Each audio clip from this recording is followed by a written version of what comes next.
किसकी कर रहे हैं? लेटर की। लेटर का मतलब क्या होता है? वर्ण या अक्षर। लेटर का मतलब क्या होता है? वर्ण या अक्षर। अब थोड़ा सा ध्यान क्या देना है, अगर लेटर की बात करें तो लेटर की संख्या 26 है, A to Z, जिसमें 5 + 21 के रूप में हम इसको डिवाइड करते हैं। 5 + 21 के रूप में। ये 5 क्या है? वॉवेल है। 5 क्या है? वॉवेल है। और 21 क्या है? कॉन्सोनेंट है। 21 क्या है? कॉन्सोनेंट है। अब वॉवेल का हिंदी क्या होता है? स्वर। वॉवेल का हिंदी क्या होता है? स्वर। और कॉन्सोनेंट का हिंदी क्या होता है? व्यंजन। अब वॉवेल कौन कौन सा है? तो A, E, I, O, U, ये 5 क्या हो गए? वॉवेल। और जो शेष बच गया B, C, D, F, G, H, J, K, L, M, N, P, Q, R, S, T, V, W, X, Y और लास्ट Z, ये 21 हो गया कॉन्सोनेंट और 5 हो गया वॉवेल। अब ध्यान क्या देना है, जब भी आपको वॉवेल लेटर मिल जाए तो क्या करना? एन का प्रयोग करना है, और कॉन्सोनेंट मिल जाए तो ए का प्रयोग करना है। अब एग्जाम्पल से चलते हैं, ठीक है, कि जो भी बताए हैं उसका इस्तेमाल कैसे करना है। तो कुछ शब्द लेते हैं, जैसे APPLE, एप्पल का मतलब होता है सेव।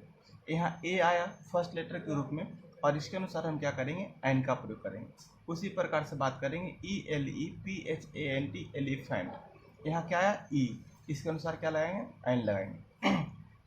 INKPOT, इंक पॉट, क्या लगाएंगे?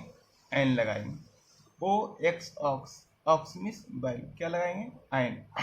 उसी प्रकार से अम्ब्रेला, UMBRELLA, अम्ब्रेला के अनुसार क्या लगाएंगे? एन लगाएंगे। सेम जब यहाँ देखते हैं तो यहाँ क्या देख रहे हैं कि BOY boy, CAT cat, DOG dog, RAT rat, etcetera, मतलब इट इज। यहाँ फर्स्ट लेटर के रूप में क्या दिख रहा है? BCDR, जो कि कॉन्सोनेंट है। इसका मतलब है कि B के अनुसार यहाँ A, C के अनुसार A, D के अनुसार A और R के अनुसार A लगेगा। यानी बॉय के पहले क्या लग गया? A, कैट के पहले A, डॉग के पहले A, रैट के पहले A। तो ये पुराने नियम के अनुसार तो सही है, लेकिन अगर अब इसको हम टेस्ट ले चाहें, है ना, तो यहाँ कुछ एग्जाम्पल लेते हैं समझने के लिए। और वो एग्जाम्पल क्या है कि जैसे हम इसको टेस्ट के रूप में ढालते हैं कि जो भी बनाए हैं वो सही है या गलत, तो टेस्ट से ही पता चलेगा ना। तो हम कुछ शब्द एग्जाम्पल के रूप में लिखते हैं, जैसे बोलते हैं EUROPEAN, यूरोपियन। उसी प्रकार से बोलते हैं UNIVERSITY, यूनिवर्सिटी। उसी प्रकार से बोलते हैं SDO, MLA, NCC, officer, NCC officer. उसी प्रकार से बोलते हैं HOUR। उसी प्रकार से और लेते एग्जाम्पल के रूप में HE, स्कूल। अब एक्स्ट्रा और लेते हैं, जैसे बोलते हैं ऑनेस्ट, क्या बोलते हैं? ऑनेस्ट। और लेते हैं एग्जाम्पल के रूप में OIL, वाइल। और एग्जाम्पल लेते हैं WHEAT, वीट। और क्या लेते हैं? Salt, SALT, salt.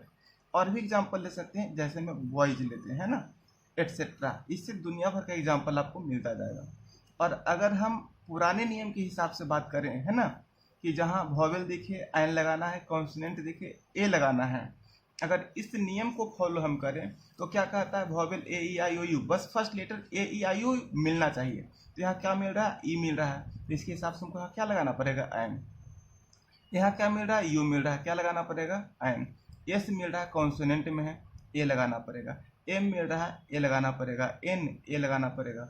एच, ए लगाना पड़ेगा। एच, ए लगाना पड़ेगा। एच, ए लगाना पड़ेगा। ओ, तो यहाँ पर क्या लगाना पड़ेगा? एन लगाना पड़ेगा। क्या लगाना पड़ेगा? एन लगाना पड़ेगा। और आगे हम जब बात करेंगे तो यहाँ डब्ल्यू मिल रहा है, क्या लगाना पड़ेगा? ए लगाना पड़ेगा। डब्ल्यू में क्या लगाना पड़ेगा? ए लगाना पड़ेगा। उसी प्रकार से साल्ट में क्या लगाना पड़ेगा? ए। और बॉयज के अनुसार, बी के अनुसार हम ए लगाएंगे।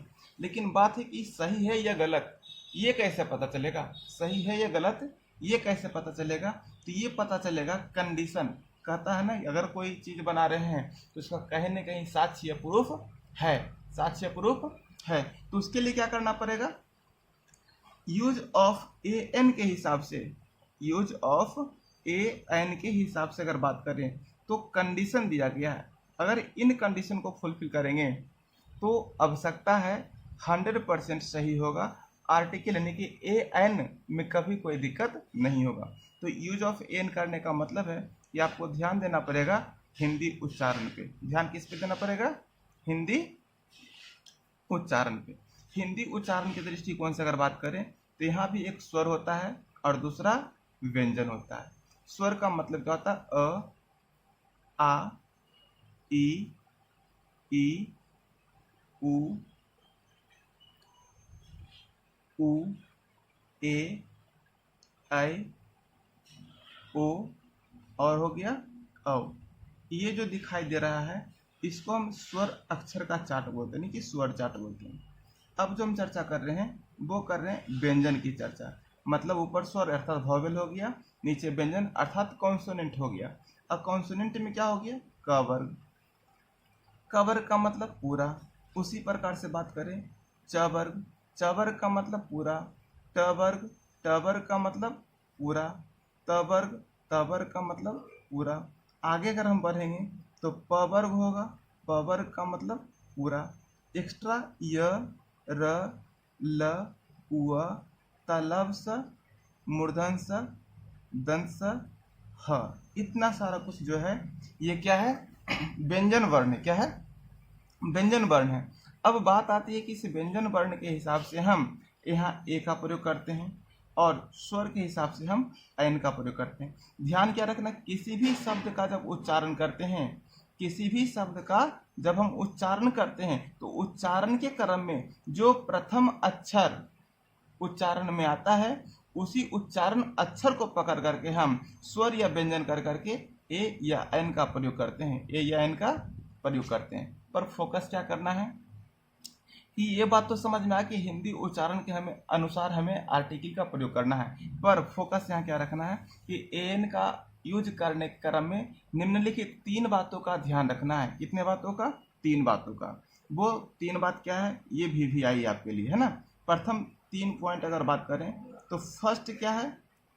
पहला, जिस शब्द के साथ आर्टिकल यूज कर रहे हैं वो शब्द कम से कम सिंगुलर होनी चाहिए। क्या होनी चाहिए?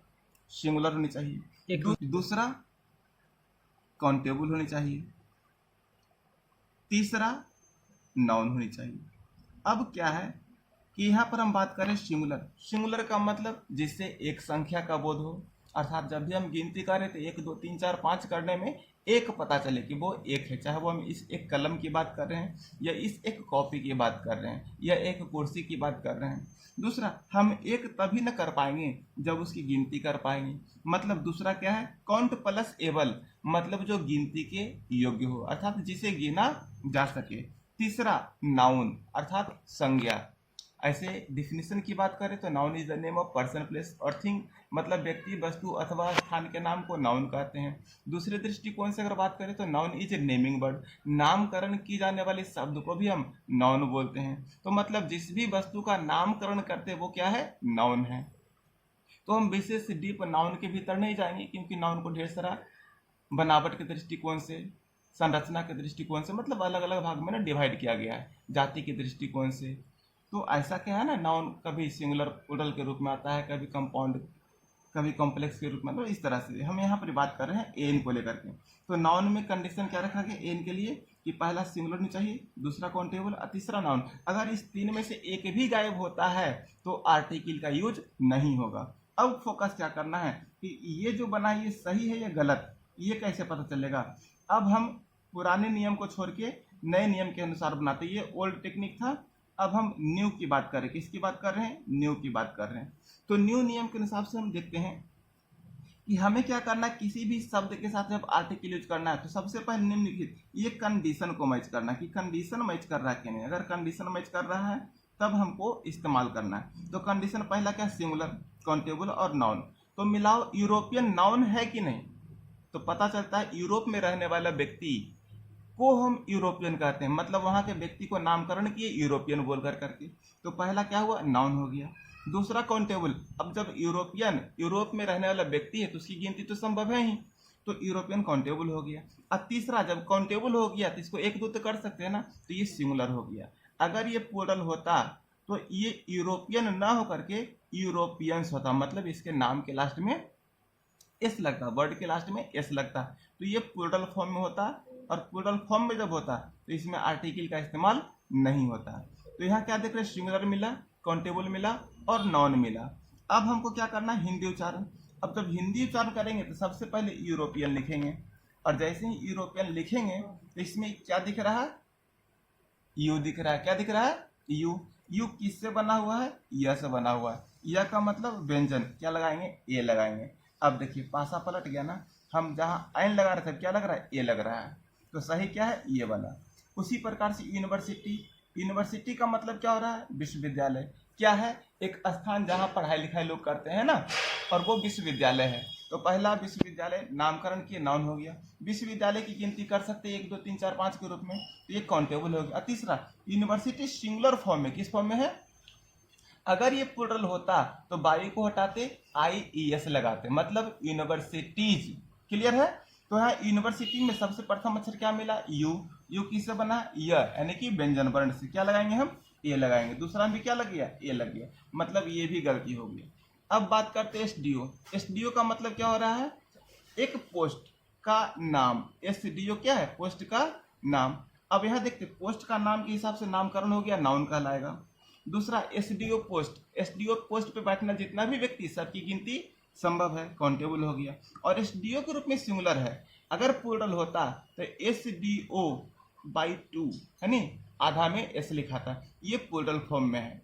तो हमको प्लूरल फॉर्म में है ये SDO, तो इसमें आर्टिकल का प्रयोग नहीं होगा, पर यहाँ पर SDO में SDO सिंगुलर अवस्था में, काउंटेबल अवस्था में और नाउन है। तो यहाँ पर SDO में प्रथम अक्षर क्या आ रहा है, एस का उच्चारण। यहाँ से ध्यान क्या रखना, SDO एब्रिविएशन है, शॉर्ट फॉर्म में। तो हमको लास्ट क्या, उससे मतलब नहीं, फर्स्ट लेटर का उच्चारण क्या हो रहा है, एस, और एस का प्रथम अक्षर क्या आ रहा है, ए। तो ए कहाँ मिल रहा है, तो वॉवेल साउंड में, है ना। इसके हिसाब से हमको क्या लगाना पड़ेगा, आइन लगाना पड़ेगा। तो यहाँ हम क्या लगा देंगे, आइन लगा देंगे। लीजिए SDO में ए भी गलत हो गया। अब बात करते हैं MLA की। तो जैसे SDO वैसे ही MLA। तो MLA में सबका उच्चारण से मतलब नहीं है, मतलब कि इसे प्रथम का लेटर से, और प्रथम में क्या दिख रहा है, ए दिख रहा है। तो यहाँ भी क्या लगा देंगे, हम आइन लगा देंगे। NCC officer, national cadet corps. अब यहाँ पर NCC में जब हम N लिखेंगे तो यहाँ ए के अनुसार क्या लगाएंगे, हम आइन लगाएंगे। NCC ऑफिसर लड़का या लड़की, कोई कॉलेज से करता है ना। इसके अलावा अब बात करते हैं आवर। तो आवर मीन्स घंटा, टाइम अनकाउंटेबल है, पर आवर क्या है, काउंटेबल है। तो काउंटेबल होने का से गिनती कर देंगे। आवर नाम करने की है ना, तो नाउन हो गया। और आवर के रूप में सिंगुलर है, प्लूरल अगर होता तो क्या होता, आवर्स होता। क्या होता, आवर्स होता। तो हम यहाँ आवर के अनुसार सिंगुलर, काउंटेबल, नाउन तीनों मैच कर गया। तो हिंदी उच्चारण करेंगे तो क्या दिखाई देगा, आवर। क्या दिखाई देगा, आवर, है ना। और यहाँ अ के अनुसार क्या करेंगे, हम आयन का प्रयोग करेंगे। उसी प्रकार से HE स्कूल। अब स्कूल के रूप में नामकरण किए, नाउन हो गया। स्कूल की गिनती कर सकते हैं 1 2 3 4 5। और जब HE का उच्चारण करेंगे तो यहाँ H प्रथम आ रहा है ए के रूप में, है ना। और ए को क्या बोल रहे हैं हम, वॉवेल साउंड से, यानी कि क्या लगाएंगे, आयन का प्रयोग करेंगे। उसी प्रकार से ऑनेस्ट का मतलब था ईमानदार। क्या होता है, ईमानदार। अब कहते हैं एक एग्जाम्पल के रूप में कि राम इज ऑनेस्ट। क्या बोलते हैं, Ram is honest, Ram is honest. और दूसरा बोलते हैं आई एम ऑनेस्ट, मतलब राम ईमानदार है या मैं ईमानदार हूँ। तो जो नाउन, ये क्या है, नाउन, राम नाउन है और आई क्या है, प्रोनाउन है। तो मतलब जो नाउन या प्रोनाउन की विशेषता बतलाता हो उसे विशेषण अर्थात एडजेक्टिव कहते हैं। तो ऑनेस्ट क्या हो गया, एडजेक्टिव हो गया। क्या हो गया, एडजेक्टिव हो गया। हमको आर्टिकल यूज करने के लिए क्या चाहिए था, नाउन चाहिए था। क्या चाहिए था, नाउन, मतलब एडजेक्टिव नहीं। तो यहाँ पर आर्टिकल का प्रयोग नहीं होगा। आंसर क्या होगा, नो आर्टिकल। आंसर क्या होगा, नो आर्टिकल। तो नो आर्टिकल के जगह पे क्रॉस लिख सकते हैं। उसी प्रकार से वाइल का मतलब क्या होता है, तेल। तेल नाउन तो है परंतु तेल काउंटेबल नहीं है, इसको गिनती हम नहीं कर सकते, ये अनकाउंटेबल है। तो कहने का मतलब कि वैसी वस्तु जिसको तौल सकते हैं, माप सकते हैं, नाप सकते हैं, वजन कर सकते हैं, फिर अलग अलग करके गिनना मुश्किल हो, उन चीज़ों के साथ में आर्टिकल का प्रयोग नहीं होता। तो तेल को हम गिनते नहीं है बल्कि वजन करते हैं, मापते हैं। तो यहाँ पर क्या होगा, नो आर्टिकल। सेम चीज़ व्हीट मीन्स क्या होता है, गेहूँ। गेहूँ को भी हम अलग अलग करके गिन नहीं सकते हैं, ये वजन किया जाता है ना। और यहाँ भी आर्टिकल का प्रयोग नहीं होगा। साल्ट का मतलब था नमक, नमक को भी हम गिन नहीं सकते, ये भी वजन करने वाली चीज़ है, इसलिए यहाँ भी आंसर क्या होगा, नो आर्टिकल। अब बॉयज का मतलब हो गया लड़के, ये प्लूरल फॉर्म में हो गया है ना, और हमको क्या चाहिए था, सिंगुलर चाहिए था, ये प्लूरल फॉर्म में होने के वजह से यहाँ भी आर्टिकल का प्रयोग नहीं होगा। और तीसरा अगर हम बात करें कि जिससे मान लीजिए कि हिंदी हो गया, तो हिंदी क्या भाषा है, इंग्लिश क्या भाषा है, तो भाषा के साथ भी आर्टिकल का प्रयोग नहीं होता है। उसी प्रकार से अगर किसी देश का नाम लिख दे, इंडिया या नेपाल कुछ भी, तो देश के नाम के साथ भी आर्टिकल का प्रयोग नहीं होता है। इतना समझ में आ गया? इतना करने के बाद जब समझ गए कि ए एन का प्रयोग करने का तरीका क्लियर है कि पुराना पद्धति से हमारा लेटर का, न्यू पद्धति जब हम बड़े हुए समझदारी ले बात आई तो हिंदी उच्चारण के अनुसार फोकस करेंगे, और हिंदी उच्चारण के अनुसार कंडीशन को मैच करते हुए आर्टिकल इस्तेमाल करेंगे, है ना, कि एन का प्रयोग कहाँ करना है। अब सारी चीज़ एग्जाम्पल के साथ क्लियर कर दी है। अब एक्सरसाइज बनाना है। एक किताब है ऑक्सफोर्ड करेंट इंग्लिश ट्रांसलेशन, और इसी का पार्ट है ग्रामर। पुराने वाला किताब में अगर आप जाएंगे तो एक्सरसाइज 28 बना लेंगे, और अगर ग्रामर पेज में जाएंगे तो ग्रामर में एक्सरसाइज आपको 4 मिल जाएगा। यही सेम चीज़ अगर नया ट्रांसलेशन की किताब है ऑक्सफोर्ड करेंट का, तो उसमें आपको 32 एक्सरसाइज में मिल जाएगा, आप उसको देख लीजिएगा और एन का पूरा प्रयोग बना लीजिएगा। अगर कहीं कोई दिक्कत बुझाएगा तो फिर कमेंट कर दीजिएगा, हम आपके साथ फिर बन जाएंगे, उस पर एक स्पेशल वीडियो बना करके आपके साथ हम शेयर कर देंगे। So thank you guys, wish you all the best.